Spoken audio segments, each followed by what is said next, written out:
Halo Sobat Liputan6.com, apa kabar? Kita bertemu lagi, tentunya masih bersama saya Sheila Oktarina. Dan kali ini dalam acara Inspirato Sharing Session. Hari ini kita akan berdiskusi dengan tema peluang investasi di Indonesia. Benar sekali, kalau kita tahu ya Indonesia ini adalah negara dengan pertumbuhan ekonomi yang sangat menjanjikan. Dan bisa dibilang Indonesia ini sebagai magnet investasi dalam negeri ataupun luar negeri. Dan untuk itu kita akan membahasnya secara lebih mendetail tentunya dengan narasumber kita yang sudah hadir di sini bersama Bapak Saribua Siahaan, Direktur Promosi Wilayah Asia Tenggara, Australia, Selandia Baru, dan Pasifik, Kementerian Investasi dan Hilirisasi BKPM. Bapak Saribua Siahaan, apa kabar Pak hari ini Pak? Baik. Baik, ini kita biar lebih akrab manggilnya, enaknya panggilannya apa sih? Saya karena namanya agak aneh itu di sini teman-teman bahkan Pak Deputi kita manggil saya itu tidak Saribua atau Siahaan, tapi saya dipanggil Pak Jus karena Saribua itu adalah jus kan. Jadi paling tidak kalau ketemu jus itu kan seger dan apalagi ketemu Mbak Sela bisa tambah seger dan paling tidak awet muda lah. Betul sekali. Jadi biar akrab gitu ya kita deket panggilnya adalah Pak Jus. Karena dari namanya ya Saribua itu ya Pak ya, Saribuah gitu mungkin jokesnya. Jokesnya di situ. Jokesnya di situ. Oke. Ini ngomong-ngomong kemarin Bapak barusan dari luar negeri nih Pak ya. Ada acara Indonesia Malaysia Investment Forum 2024 di bulan November ya Pak? Iya. Oke. Gimana Pak acaranya waktu itu di sana? Jadi kami tuh bikin kegiatan di Malaysia, di Penang khususnya di Kedah. Itu sebenarnya karena kita melihat antusias dari para pengusaha atau investor Malaysia ini melihat Indonesia sangat luar biasa. Dan kami kolaborasi dengan konjen kita yang ada di Penang dan IPC kita yang di Singapura. Kita meyakinkan investor-investor dari Malaysia itu untuk tahulah tentang potensi Indonesia, betapa mudahnya sekarang berinvestasi ke Indonesia. Jadi kalau selama ini orang hanya dengar-dengar via media, dengar di televisi, kami mau sampaikan langsung kepada para investor Malaysia. Dan alhamdulillahnya puji Tuhannya itu langsung netes. Wow. Saya tuh besok mengawal perusahaan dari Malaysia itu akan berinvestasi dan meninjau langsung dulu ya ke Batang, kawasan industri Batang, Jawa Tengah sana untuk berinvestasi di bidang sektor industri plastik, biji plastik. Nah, karena kita tahu kan kalau dari sisi investor itu seeing is believing. Begitu kita yakinkan mereka kita datang ke Kedah dan Malaysia sana, kita ketemu CEO-nya, ketemu dengan ownernya langsung, dia langsung tertarik untuk melihat potensi Batang itu seperti apa sih, kok hebat kali orang ini menceritakan tentang potensi Batang itu. Setelah kita kolaborasi dengan kawasan industri Batang, datang bertemu dengan mereka dan mereka sekarang membuahkan hasil. Saya berharap setelah dia datang ke sana langsung teken kontrak dan investasi itu diperkirakan lebih dari 100 miliar loh. Wow, luar biasa. Tenaga kerjanya ribuan lah, 2.000-3.000 orang. Jadi artinya kegiatan seperti ini yang tadinya mungkin dia kenalnya cuma setengah-setengah dari media mungkin baca ini, setelah kita datang sama-sama bayangkan Kementerian Investasi, kawasan industri Batang, Konsulat Jenderal di Penang dan kantor perwakilan kita di IPC, kita sama-sama mengunjungi perusahaan itu, meyakinkan dia, bahkan kita bilang lu perlu apa kita ada, istilahnya palu gada, dia langsung meninjau langsung besok ke Batang. Jadi cara-cara seperti ini kami lakukan, istilahnya kita jemput bola. Betul. Nah kita berharap metode ini terus kita lakukan untuk meyakinkan investor. Dan kebetulan saya ini pernah beberapa kali meyakinkan investor untuk datang ke Batang juga. Jadi pengalaman yang saya lakukan di berbagai dengan masing-masing negara ini bisa meyakinkan. Nah, satu lagi, saya dulu pernah perwakilan di Tokyo.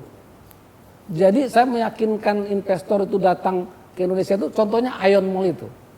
Saya itu ikut berkontribusi untuk meyakinkan Ion Mall itu datang ke Indonesia. Sekarang 5 kan, 5 apa 4? Zaman saya dulu 3. Nah, ada lagi perusahaan-perusahaan lain di kawasan industri Batang juga kita yakinkan lewat ngobrol-ngobrol seperti ini. Tidak formil-formil, tapi hasilnya ada. Malah jadi gitu. Malah jadi.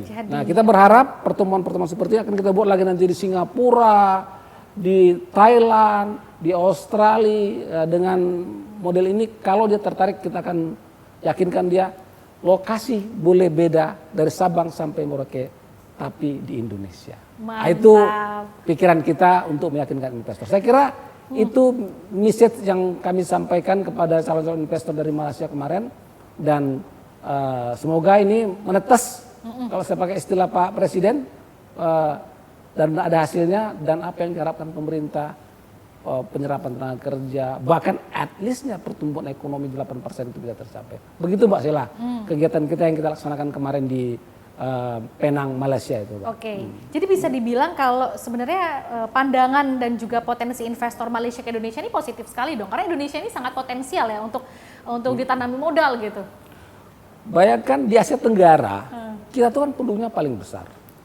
Lebih dari 40% penduduk Asia Tenggara itu ada di Indonesia. Apalagi kita sekarang middle income kita sudah berkembang. Daya beli kita sudah ada. Kita care terhadap pendidikan, care terhadap kesehatan. Artinya ini kan potensi buat investor. Saya bilang sama mereka, kalau Anda buat jual satu produk, sepanjang produk itu bisa dibeli oleh masyarakat kami dan dimanfaatkan dan berguna buat kebutuhan sehari-hari dia, itu pasti laku keras. Apalagi Malaysia ini secara culture kita sama, religius sama, jadi dia nggak akan ada masalah dengan masalah makanan dan dikaitkan dengan halal food. Itu menjadikan nilai tambah buat investor, makin yakin dia datanglah ke Indonesia. Tambah lagi stabilitas kita kan oke. Pergantian presiden, pergantian kepemimpinan daerah, itu bayangkan bukan nggak pusing, tapi negara lain melihat aman-aman saja. Satu hari aja kita berdebat, habis itu running well lagi. Jadi artinya pandangan luar terhadap kita ini sekarang sangat-sangat luar biasa. Dan momentum inilah yang kita manfaat, please come to Indonesia. Supaya bisa cepat berkembang dan kita win-win. Kita tahulah apa yang dimau investor. Dia perlu efisiensi, bahkan dia perlu profit juga, dia perlu stabilnya. Kita mengatur regulasinya supaya punya kepastian buat investor. Datanglah kepada Indonesia, bisnis Anda pasti berkembang dan pasti menguntungkan. Luar biasa. Tapi kita masih ngomongin soal Malaysia nih. Kalau Malaysia menanam modal gitu ya, atau kita melihat minat Malaysia sendiri menjadi investor di IKN itu seperti apa sih Pak? Ada nggak sekarang ini? Kita tahu bahwa dengan komit pemerintah memindahkan ibu kota ke IKN, artinya sekarang di Jawa, next ke Kalimantan, kalau dilihat dari secara geografis, Malaysia itu punya ketertarikan khusus. Kenapa? Karena dekat. Saya beberapa kali memfasilitasi calon-calon investor dari Malaysia khusus meninjau langsung ke IKN. Bahkan saya mendampingi dutaan besar yang ada di sini. Asosiasi yang Malaysia. Kita lihat kunjungan ke Kalimantan dan ke ibu kota Nusantara ini, dan dia melihat langsung. Saya bilang ke Singis Biliping, lihat dulu ke sana, dan request mereka setelah melihat itu tertarik dan potensi sangat luar biasa. Ibu tahu apa request mereka yang pertama? Kami perlu direct flight dari Penang langsung ke Balikpapan, dari KL langsung ke Balikpapan, sehingga ketika mereka mau datang ke sana tidak perlu lewat Jakarta lagi. Tapi langsung Penang, Balikpapan, KL, Balikpapan, dan saat ini antusiasnya itu sangat luar biasa. Ada yang mereka tunggu.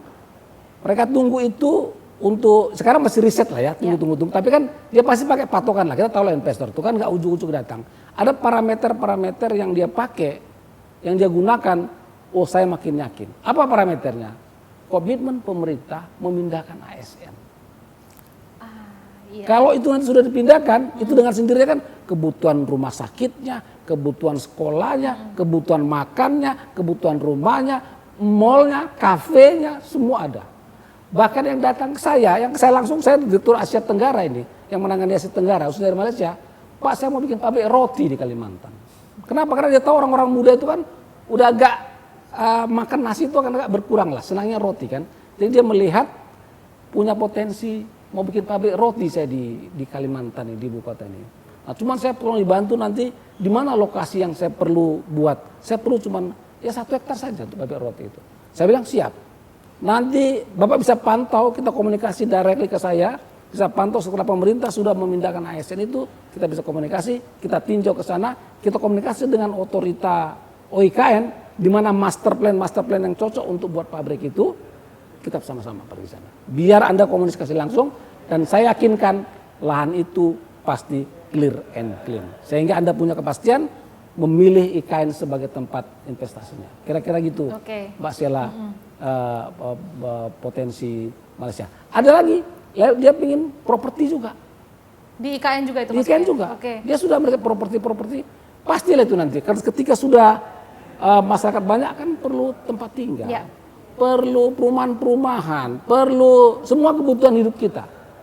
Nah itu perusahaan-perusahaan properti Malaysia sudah melirik apa nih yang bisa kita investasikan di Indonesia. Apalagi cukup dekat seperti saya bilang tadi kan. Betul. Nah itu menjadi daya tarik tersendiri buat investor Malaysia untuk berinvestasi ke Indonesia, khususnya ke IKN seperti yang Pak Sheila tanyakan. Karena memang jaraknya dekat ya kalau kita lihat itu merupakan negara tetangga dari Malaysia ke IKN. Nah kalau Singapura sendiri Pak, Singapura kan juga bisa dibilang adalah negara tetangga. Berapa banyak sih minat Singapura untuk investasi ke Indonesia? Kami itu di Kementerian Investasi dan Hilirisasi BKPM ini sekali 3 bulan itu menginformasikan tentang perkembangan realisasi investasi Indonesia. Data 5 tahun terakhir menunjukkan bahwa investasi terbesar yang masuk ke Indonesia itu adalah lewat Singapura. Walaupun kita tahu bahwa kadangkala investor itu belum tentu orang Singapura, tapi dia masuk dari negara-negara lain, masuk ke Indonesia lewat Singapura. Saya punya pengalaman dulu sebagai perwakilan di Tokyo, saya fasilitasi investor bergabung 4 negara, dari Jepang, dari Malaysia, dari Singapura, dari Indonesia. Mereka berkolaborasi, dalam investasi cukup gede, triliunan. Tapi dia ketika tercatat di Indonesia, ternyata dia masuk lewat Singapura. Nah model-model seperti ini banyak yang datang ke Indonesia. Bahkan mungkin orang Indonesia juga. Tapi dia komunikasinya di Singapura. Sehingga kita kan tetap, siapa nih negara yang flight langsung ke Singapura. Nah itulah sebabnya Singapura itu menjadi investor terbesar yang masuk ke Indonesia, gitu. Berarti gitu, sekarang paling besar terbanyak justru Singapura ya? Singapura. Karena banyaknya yang masuk melalui Singapura. Walaupun kita tahu di dalam itu ada orang Jepang, ada orang China, ada orang Malaysia, bahkan ada orang Indonesia. Kan saya mengalami sendiri, bukan kata-kata saya fasilitasi, gitu loh. Komunikasinya, bagaimana caranya dan hal-hal apa yang dia tanyakan kepada kita. Nah kebetulan saya di sana, saya nggak tahu, kebetulan orang Jepang yang berkomunikasi ke saya. Kan dia kalau Jepang itu kan cukup detail, dia rigid sekali itu. A sampai Z dia tanya. Sehingga mungkin kalau sudah lolos dari screeningnya Jepang, yang Singapura, yang Malaysia udah yakin aja gitu loh. Sehingga dia percayakan urusan administrasi, tanya-tanya segala sesuatunya dipercayakan kepada orang Jepang. Atau saham dia terbesar, kita nggak tahu lah kan. Tapi yang jelas investasi itu yang kita fasilitasi itu adalah masuknya lewat Singapura. Dan itu banyak gitu. Makanya datanya paling besar Singapura itu. Berarti Singapura itu bisa dibilang paling banyak dan terbesar ya. Nah, kalau negara tetangga lain nih misalnya Australia. Australia apakah memang ada yang langsung untuk investasi dari Australia ke Indonesia atau mungkin ada yang lewat Singapura juga, Pak? Mungkin ada lewat Singapura, tapi ya kalau directly yang kita fasilitasi itu misalnya apa sih perusahaan-perusahaan Australia yang ada di sini, kita punya nikel kan. Nikel dan kita tidak punya lithium. Jadi kolaborasi ini sebenarnya dengan pemerintah supaya antara Indonesia dan Australia itu bisa membentuk produk-produk turunan yang dihasilkan dari 2 komoditis ini. Nah kita berharap sumber daya alam kita yang berlimpah ini dengan yang dimiliki Australia bisa bikin industri di sini. Apalagi pemerintah sekarang kan concernnya downstreaming industry, hilirisasi. Jadi perusahaan-perusahaan sumber daya alam kita yang ada di sini itu tidak lagi dikeruk, dijual, diekspor, tapi harus ada added value buat daerah kita. Sehingga pertumbuhan ekonomi, penyerapan tenaga kerja, perawatan lingkungan dan multiplier-nya akan tumbuh dengan sendirinya. Makanya pemerintah bisa menarikkan 8% pertumbuhan ekonomi. Itu bisa dicapai kalau downstreaming industri atau hilirisasi itu bisa berjalan dengan baik. Oke. Ini baru saja Bapak mention ya, pemerintah menggalakkan hilirisasi mencapai target pertumbuhan ekonomi 8%. Nah itu bisa dijelaskan Pak, maksudnya seperti apa? Saat ini pemerintah sudah menetapkan 28 komoditis untuk kita hilirisasikan. Jadi artinya gini, kalau lah misalnya, karena saya orang kampung, saya taunya perkebunan kelapa lah misalnya kan. Kalau kelapa itu dulu nggak bisa lagi kelapa itu kita ambil langsung dijual.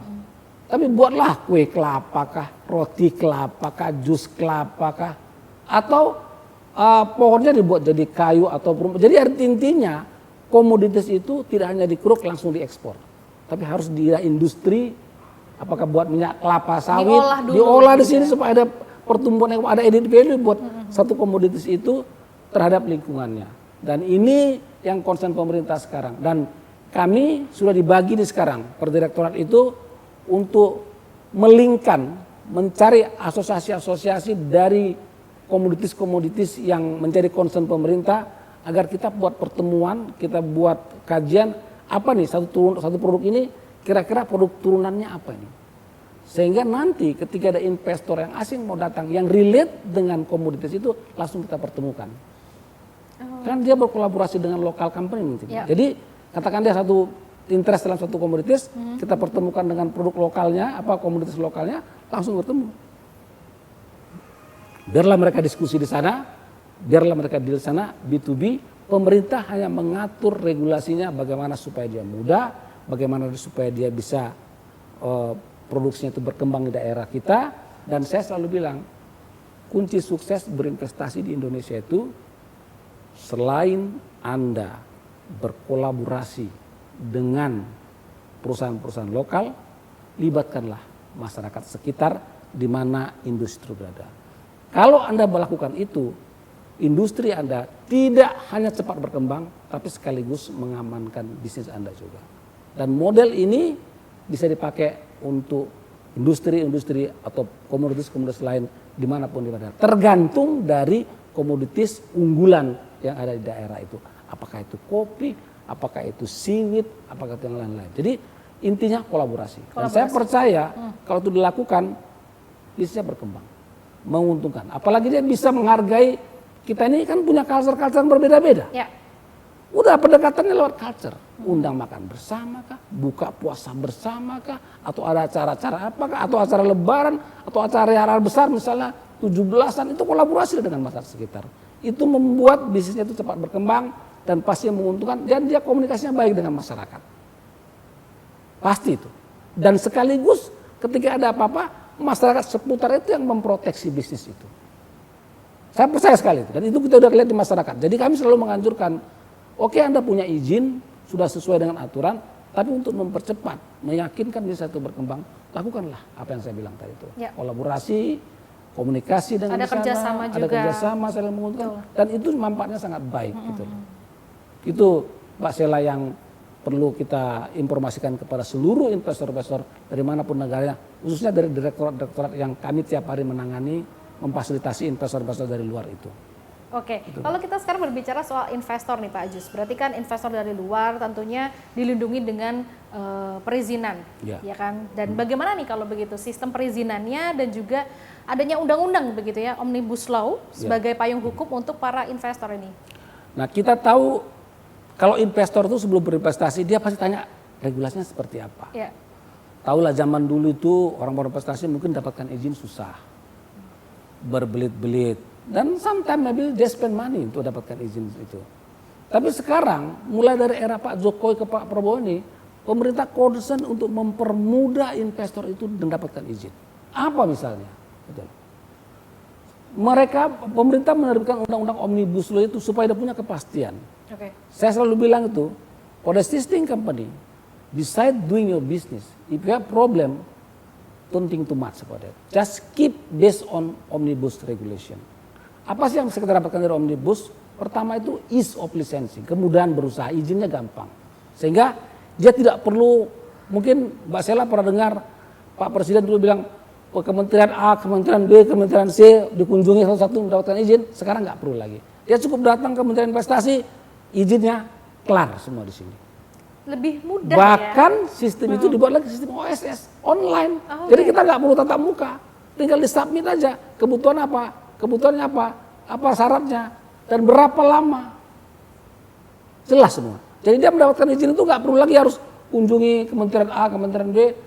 Kami sistem itu yang bekerja link kepada kementerian terkait sesuai dengan sektornya masing-masing. Jadi begitu mudahnya.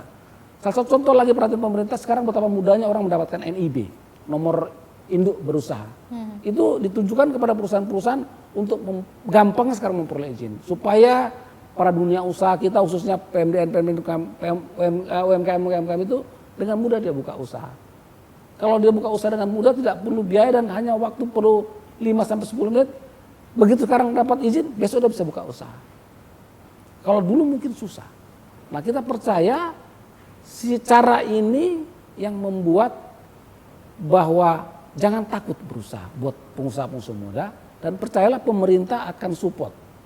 Dan para UMKM atau pengusaha lokal yang sudah punya MIB itu akan menjadi persyaratan untuk mendapatkan KUR atau kredit dari perbankan-perbankan yang ada.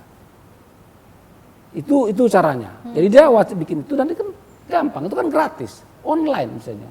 Di rumah pun dia bisa sepanjang ada link internet. Nah, kami akan pandu. Apakah di daerah kita punya link ke DPM PTSP yang kita bilang itu Dinas Penanaman Modal dan Pelayanan Terpadu Satu Pintu di 500 kabupaten kota. Jadi dimanapun dia tinggal pergi ke sana, linkkan dengan itu, tanya-tanya apa yang mau diajukan dan kita edukasi. Dan perbankan pun dalam memberikan pinjamannya, kita berikan juga edukasi ini, utamakan perusahaan-perusahaan UMKM yang sudah punya NIB sehingga dia punya kepastian untuk berusaha. Sehingga makin banyak dunia usaha atau pengusaha lokal kita yang ingin berusaha, itu kan makin baik. Saya selalu bilang kalau pengusaha itu dia mau bikin usaha, jangan kita berpikir saya dapat apa. Tapi kita harus berpikir ketika dia buka usaha, di situ apapun usahanya, minimal saudara-saudara kita 2 atau 3 orang bisa bekerja sana, bisa bekerja di situ. Jadi kalau mindset itu yang kita tularkan kepada seluruh pengusaha-pengusaha lokal kita, percayalah target pertumbuhan ekonomi itu 8 bisa Pak tercapai. Minimal dia memenuhi kebutuhannya sendiri, dia nggak ketergantungan orang. Ya. Dan itu kan mengurangi beban pemerintah. Betul. Tinggal kita edukasi, kalau Anda mau jualan ini, lihatlah lokasinya, lihat produknya. Kira-kira ini sekarang trennya apa? Sekarang kan gampang, dengan YouTube, dengan media sosial ini kan apa sih sudah ada di mana-mana. Nah kita edukasi, kalau Anda menjual satu produk, lihat, mungkin perlu kemasan. Mungkin yang perlu jual seperti Mbak Selanya cantik-cantik, sehingga orang tertarik. Atau kemasannya, atau harganya, atau lokasinya, atau orangnya. Saya ada rumus, saya bilang 7P itu. Kalau Anda mau jual satu produk UMKM cepat-cepat lokal, perhatikan lebih 7P. Misalnya orangnya, atau tempatnya, listnya, atau packagingnya. Orang misalnya ke Palembang, sorry saya tidak sentimen masalah daerah ke Palembang. Kalau orang ke Palembang kan belinya empek-empek. Kebayang nggak kalau dia empek-empek itu jual kayak plastik kresek? Nggak ada yang beli itu. Bisa berkurang lah. Tapi dengan kemasannya agak gaya, cantik. Kalau istilah Pak Balil, paten ini barang. Aturannya nggak beli, jadi beli dia. Jadi itu kan faktor kemasan. Kadang-kadang rasanya biasa-biasa aja. Tapi karena pulang jalan-jalan dia bergaya oleh keluarga, agak gaya lah bawa di pesawat tuh, jadi beli. Sama di daerah-daerah lain juga seperti itu. Nah, kami menyarankan produk, kalau Palembang bisa bikin produk unggulan, kenapa daerah lain nggak bisa? Jawa Tengah misalnya apa? Dia bikin bandeng juana, kan paten kemasan itu. Bayangkan kalau dia ikan jual ikan itu cuman dikasih aja pakai plastik kresek, mungkin kita nggak beli. Tapi karena gaya, tempat, packaging, apalagi yang dijual mungkin yang ramah-ramah, tidak jutek, pastilah. Nah, apapun komoditasnya, produknya, hal seperti ini perlu dilihat supaya orang mau beli. Orang kita sudah punya daya beli kok. Kan kemampuan daya beli kita sudah ada. Artinya masih kalau beli-beli itu kan masih bisa lah. Nah, ini juga kita edukasi kepada daerah-daerah, khususnya Dinas Penanaman Modal, supaya ini loh, mau jual produk itu perhatikan. Kadang-kadang kita beli itu karena itu tadi. Nah, mungkin yang jual karena tawar banyak tawar, katanya nggak jadi, kita jadi marah. Dia lupa. Ketika dia tersinggung, dia ngomong lagi kemana-mana. Nah ini gini loh, kalau dia tertarik, senang, selain dia beli, dia akan ngomong ke teman-temannya. Jadi ikut dipromosiin juga iya, pasti. Jadi dia mempromosikan produk kita. Nah, model-model seperti ini, terus kita tularkan kepada daerah-daerah, agar ini loh, cara menjual produk yang baik. Kita kan kaya kan komoditas. Oke, kembali kita berbicara soal investasi nih Pak, yang mana sekarang itu sudah mulai berkembang ya, nggak lagi Jawa sentris. Tapi bakalnya Indonesia sentris begitu ya. Jadi ini bisa dijelasin nggak sih Pak, gimana dari Kementerian Investasi dan Hilirisasi BKPM ini terus bersinergi begitu ya, dan mengembangkan investasi ini semakin inklusif? Kita tahu bahwa lebih dari 70% itu investasi yang ada di Indonesia itu numpuk di Pulau Jawa. Dan untuk bisa membuat inklusif itu investasi, tentunya kita harus informasikan kepada seluruh calon-calon investor kita, investor, potensi kami itu bukan hanya di Pulau Jawa, kami punya di Sumatera juga, di Kalimantan, di Sulawesi, lihatlah. Nah, makanya pemerintahan Pak Jokowi itu dia membangun infrastruktur ke seluruh Indonesia itu, supaya ada jalan masuk untuk melihat potensi yang ada. Nah, ketika infrastruktur ada menuju sana, kan dia bisa gampang melihat potensi yang ada. Nah, sekarang ini setelah pemerintah concern membangun infrastruktur di seluruh daerah, investor sudah melihat potensi-potensi yang ada di seluruh Indonesia itu. Makanya sekarang mulai menyebar nih. Nggak hanya numpuk di Pulau Jawa, bahkan data kami sempat itu bahwa investasi di luar Pulau Jawa itu sempat lebih besar dibanding di Pulau Jawa. Artinya potensi itu atau investor itu sudah melirik. Saya kebetulan dulu, seperti saya bilang, saya perwakilan di Tokyo, 75% investasi Jepang itu ada di Pulau Jawa. Saya bilang, lihat ke daerah lain, lihat ke Sumatera, Kalimantan, dan kita giring, nih potensi kami itu banyak, lihatlah. Nah, untuk bisa ke sana pemerintah siapkan infrastruktur dasarnya, lihatlah ke sana. Nah, kita berharap dengan pemerintah setelah membangun infrastruktur ke daerah-daerah yang punya potensi terutama yang bisa untuk investasi, dia datang langsung. Makanya Sulawesi sudah bisa dilirik, Papua sudah bisa dilirik, Sumatera sudah bisa dilirik, dan harapan kita dengan memindahkan ibu kota di Kalimantan ini, dia mulailah melihat potensi yang ada di Kalimantan ini. Kita berharap program pemerintah ini yang memindahkan ibu kota nanti ini, investor pun di sini dia punya perluasan di sana. Nah, itu yang disebutkan dengan Indonesia sentris, dan kita berharap pertumbuhan ekonomi ada di sana, dan semua ketika pertumbuhan ekonomi bisa merata, maka apa yang saya harapkan pemerintah, penyerapan tenaga kerja, multiplier effect, dan semuanya lah bisa berkembang dengan baik. Dan itu kira-kira arahan pemerintah kenapa harus Indonesia sentris, gitu, Pak. Supaya ini juga tingkat kesenjangan supaya nggak tinggi juga. Kita kadang-kadang kan sini juga infrastruktur Jawa ini hebat, bagus, tapi di jalan di desa-desa sana boro-boro misalnya. Jalan aja hujan dia harus bisa berjam-jam untuk bisa menempatkan atau membawa produk-produknya ke pasar. Jadi itu kan nggak bagus juga. Nah, ini yang diharapkan dengan kita membuat Indonesia sentris ini, lewat infrastruktur yang sudah makin bagus ini, semua komoditis, produk-produk lokal yang ada di daerah bahkan di desa-desa itu bisa menjadi suatu bisnis atau pertumbuhan ekonomi di daerah-daerah yang paling terdekat dari sumber komoditi yang ada. Gitu, Pak. Mantap, luar biasa. Karena biar semua investor juga jadinya tahu ya bahwa Indonesia ini potensial sekali, nggak cuma di Jawa tapi bahkan di seluruh Indonesia ya Pak ya. Iya. Sekaligus ini juga supaya orang nggak numpuk datang ke Jakarta. Loh, kalau kuenya ada di sini, ya jangan salahkan orang datang dari mana-mana kemari. Coba kuenya menyebar, maka menyebar juga masyarakat itu. Tidak numpuk di Jakarta. Itu kan yang pasti-pasti. Kebayang nggak kalau misalnya ada di Jakarta ini, ada lagi seperti di Surabaya, ada di Kalimantan, ada di Sulawesi, kan pasti menyebar kita. Karena ada istilah, di mana ada gula, semut akan datang. Ada gula, ada semut kan? Ya kalau gulanya dibawa ke Sulawesi sebagian, kan tidak usah diundang pun semut itu datang dengan sendirinya. Betul. Ditutup pun dia lewat genteng, lewat sini dia. Jadi ada gula, ada semut. Nah, jadi supaya merata, gulanya diratakan, disebarkan gulanya supaya semutnya juga merata, gitu. Betul. Jadi biar para investor juga semuanya tuh melihat dengan merata. Tapi gimana nih Pak? Kalau meyakinkan para investor gitu ya untuk segera bisa berinvestasi begitu di Indonesia, ini bagaimana koordinasinya antara pusat dan daerah tentunya untuk meyakinkan para investor? Kementerian Investasi punya katakanlah hubungan fungsional. Secara struktural memang tidak di bawah Kementerian Investasi. Tapi kami punya namanya Dinas Penanaman Modal Pelayanan Terpadu Satu Pintu. Itu DPM PTSP di seluruh kabupaten kota. Ada lebih dari 500 itu, Bu. Jadi ada seluruh Dinas Penanaman Modal. Lewat itulah kita berkomunikasi, berkolaborasi kepada mereka supaya kita sama persepsi ini loh. Kalau Anda daerah yang mau maju, Dinas Penanaman Modal ini harus bisa memberikan pelayanan yang terbaik untuk orang mudah dapatkan izin. Kalau di Dinas Penanaman Modal itu katakanlah gampang dia, nah kita edukasilah ke daerah itu supaya dia memudahkan orang datang. Nah, jadi kami punya link khusus untuk ke sana Dan sekali setahun itu pemerintah, Pak Menteri itu mengundang mereka untuk menyamakan persepsi, untuk menyamakan program, gini harus buat begini. Kita harus bersinergi. Nah kalau saya misalnya nih, saya di pusat.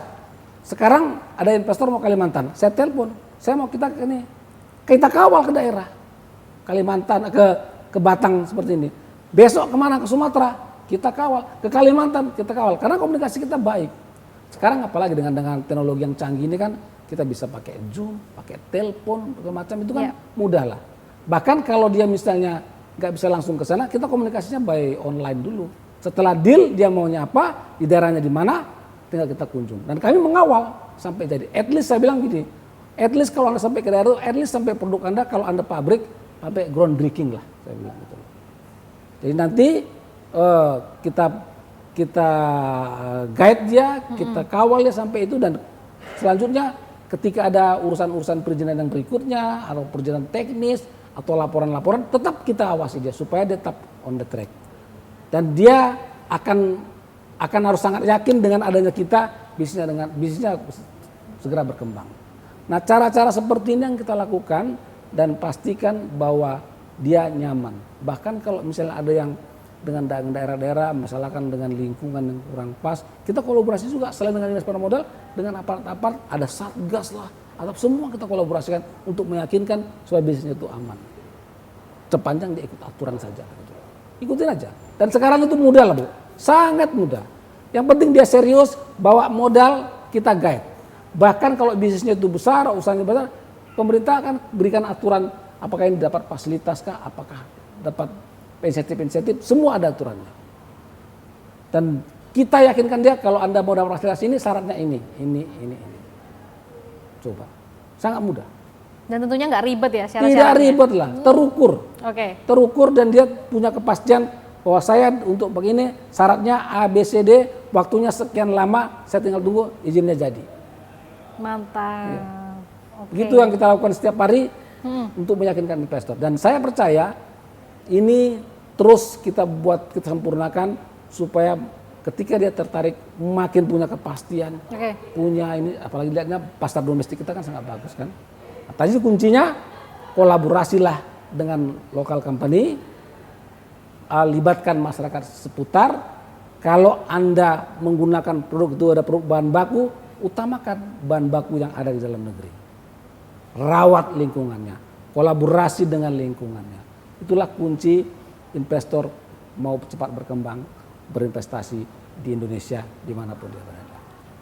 Mantap, luar biasa sekali. Jadi ini sekarang jadi pengetahuan juga buat kita gitu ya, ataupun nanti calon-calon investor yang menyaksikan ini Pak ya, karena semudah itu untuk bisa berinvestasi di Indonesia, dan juga untuk syarat-syaratnya juga tadi disampaikan bahwa simple aja, nggak ribet ya Pak ya, dan jelas begitu. Iya, itu. Jadi semua terukur, nggak ada yang istilahnya. Kalau saya pakai lagi istilah Menteri kita Pak Bahlil, tidak ada dusta di antara kita. Jangan ada dusta di antara kita. Gitu loh. Jadinya itu kayak lagu sih Pak. Iya kayak lagu, tapi kan bener kan, agak joke sedikit. Betul. Tapi paten, mantap sekali, luar biasa. Ya kan? Pak Jus, terima kasih banyak sudah memberikan pencerahan dan juga edukasi. Ternyata semudah itu untuk berinvestasi di Indonesia. Jadi gak usah ragu-ragu nanti untuk calon-calon investor kita yang mungkin habis ini mau langsung ketemu calon investor lagi ya Pak ya. Bisa dikasihkan nomor saya, atau karena kan gampang pakai email, pakai WhatsApp atau pakai Instagram, dan kami selalu posting kegiatan-kegiatan yang positif yang membuat investor itu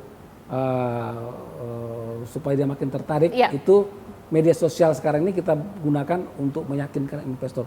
Sebenarnya banyak lagi trik-trik yang bisa kita lakukan untuk meyakinkan. Sorry kalau saya boleh tambah sedikit, ada pemerintah kami itu membuat namanya project investment project ready to offer. Jadi itu namanya, kalau ada project ready to offer itu, misalnya ini kita buat, sekarang ini ada 81 project, namanya project ready to offer. Kalau Anda tertarik di proyek ini, Anda bisa hitung berapa saya harus berinvestasi, berapa IRR-nya, berapa lama saya break even. Bisa dihitung. Siap. Jadi, kalau saya tertarik dibikin ini, saya paling habis mungkin 100 miliar. Tapi sekian lama saya bisa break even. Ada hitung-hitungannya. paten kan? Jadi udah jelas semuanya, Udah jelas, udah terukur. ya. Oke. Jadi istilah lagi kepada investor itu cukup datang bawa modal dan teknologi. Semua urusan dalam negerinya Kementerian Investasi dan daerah dan kementerian terkait yang mengurusnya. As long as you are serious, please come. Kepada teman-teman investor, pengusaha-pengusaha yang sedang berinvestasi di Indonesia, percayalah Indonesia sangat concern untuk membantu para investor yang mau berinvestasi ke Indonesia. Kalau Anda sukses, sampaikan berita itu kepada teman-teman Anda, dan kalau Anda punya masalah, sampaikan kepada kami. Kami akan lakukan yang terbaik untuk membuat bisnis Anda cepat berkembang. Mantap. Habis ini langsung kebanjiran investasi nih Pak. Oh, ya, amin. Baik Pak, terima kasih banyak Pak Jus. Oke, terima kasih. Oke, sahabat liputan6.com, itu dia tadi obrolan kita, diskusi kita di Inspirato Sharing Session tentang peluang investasi di Indonesia. Mudah-mudahan dengan adanya obrolan ini bermanfaat untuk kita semua dan juga semakin membuka peluang iklim investasi di Indonesia lebih baik dan berkelanjutan. Akhir kata, aku Sheila Oktarina pamit mewakili seluruh kerabat kerja yang bertugas dan sampai jumpa.